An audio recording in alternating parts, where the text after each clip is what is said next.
was only a glimpse of what the U.S. Marines faced during the Battle of Marjah, one of the most dangerous and significant operations of the entire Afghanistan war. It was February 2010. The mission was called Operation Strike of the Sword.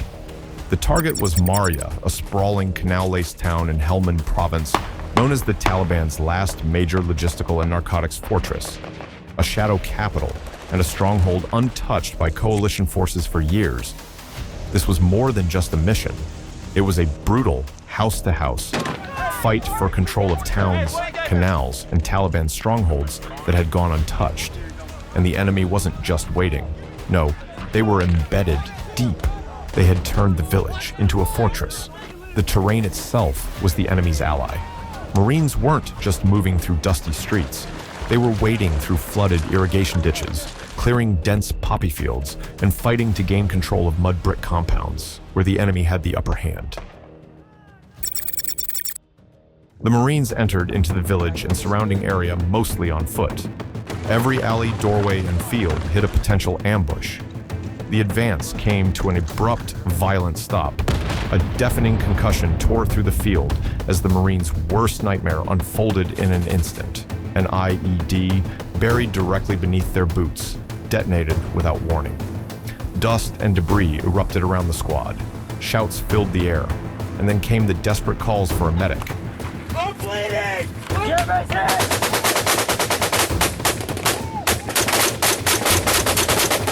The Marines were immediately pinned down, trapped in the open while Taliban fighters unleashed gunfire from the tree line just ahead.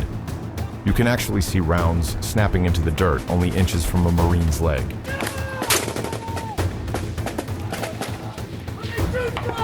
The firm! And our white club!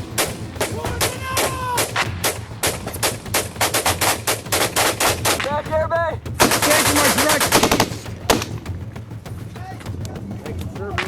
direction! Nearby, more Marines along with their Afghan National Army partners saw how quickly the situation had deteriorated.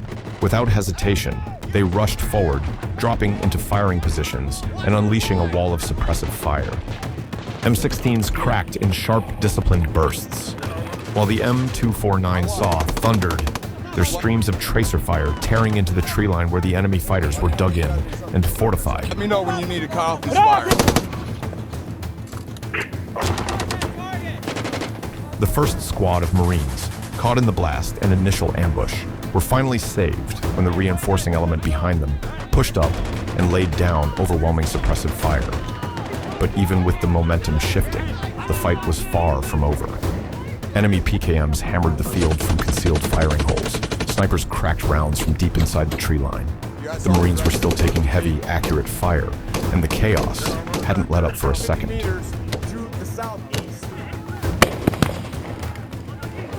I got nowhere to fucking shoot from without killing your ears, dude. Here.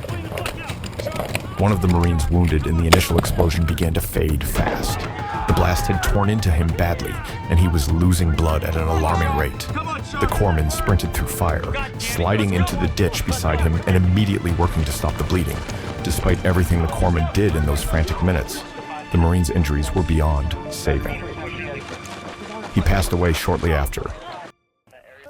Under fire, surrounded by the sounds of gunshots and radio calls, the Marines steeled themselves and pushed on. There was no time to stop or fall apart. The fight wasn't finished, and the enemy was still out there pushing hard from the tree line.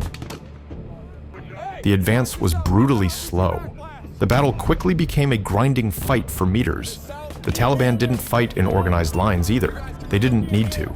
They fought from hidden positions, blending into the civilian huts before disappearing into the dense network of irrigation canals. A squad of Marines sets out on a mission to flank the compound and devise either an assault or call in for an airstrike. They noticed Taliban massing up for a counterattack, but by the time they were ready, the Marines already called in the hammer. With cover and concealment in the thick brush, they called in coordinates for mortars and artillery to start dropping ordnance. The fire mission is successful, but one mortar round hits a little too close and sent shrapnel ripping through the tall grass, striking one of the Marines in the process. God damn! You all right? He is Corman. By this time, the snipers and designated marksmen were already assembled at their vantage point, serving as the eyes of the battlefield, and began laying down accurate rounds, picking off Taliban fighters one by one from over 1,000 meters away.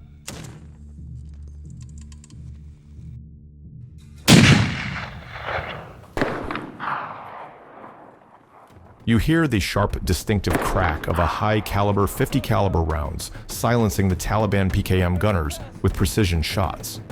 Once they start dropping Taliban fighters, it doesn't take long for them to get spotted. With the sniper team is a small fire team, packing grenade launchers and light machine guns. They start lighting up the mud compound in the distance and suppress the enemy fighters, while the Marine platoons below press them from their angle as well. Finally, after hours of fighting, the Marines start closing in and surround and raid the compound. More Marines from the 1st Light Armored Reconnaissance Battalion join the fight and start shredding the remaining forces.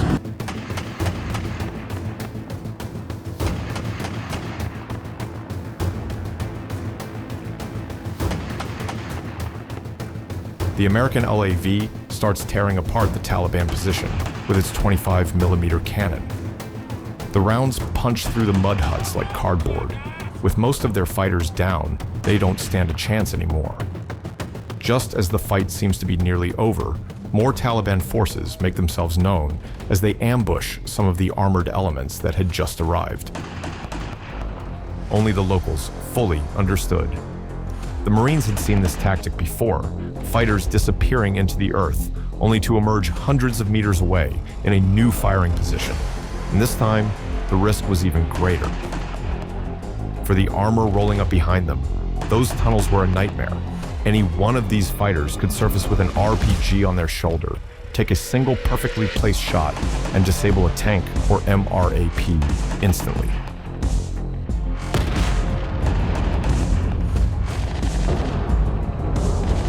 The vehicles offered firepower and protection, but to an RPG gunner hidden beneath the ground, they were slow-moving targets. Understanding the danger, the Marines pushed forward with urgency. They fanned out, setting up a perimeter through the fields and around the tree line, watching for movement, scanning every collapsed section of canal and suspicious hole in the ground. And now, with the enemy's heads down, the Marines begin pushing forward.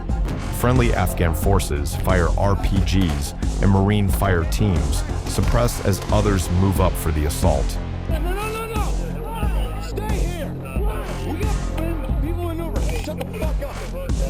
The irrigation ditches became the Marines' lifeline.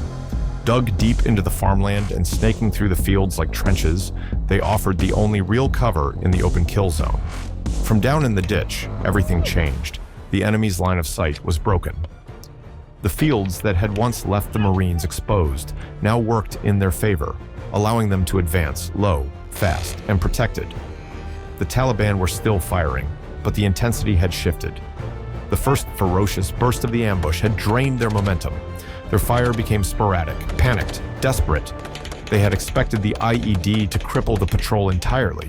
Instead, the Marines were pushing forward, regrouping, and coming back with force. The Taliban had started the fight with confidence. Now they were being pushed backward, forced into cover by the sheer volume of Marine firepower. After hours of brutal fighting, the gunfire finally began to fade. The last shots echoed across the fields as the remaining Taliban fighters either broke contact and slipped beyond the battlefield or volunteered to become a corpse. In their wake, the ground was littered with the aftermath of the battle, thousands of spent shell casings, smoldering debris, and the twisted remains of the enemy fighters. The operation was a success, hard-fought, costly, and unforgiving, but a success. This single engagement had been fierce, far fiercer than most expected, and it came with painful losses. Some Marines were wounded, some vehicles were damaged, and some brothers would never walk back to the patrol base again. But the Marines pushed through. Their discipline, their firepower, and their absolute refusal to break under pressure carried the day. The enemy came with fury, but the Marines met them with something stronger: precision, power, and sheer determination. And this is why Marines will always be the best infantry fighting force in the world.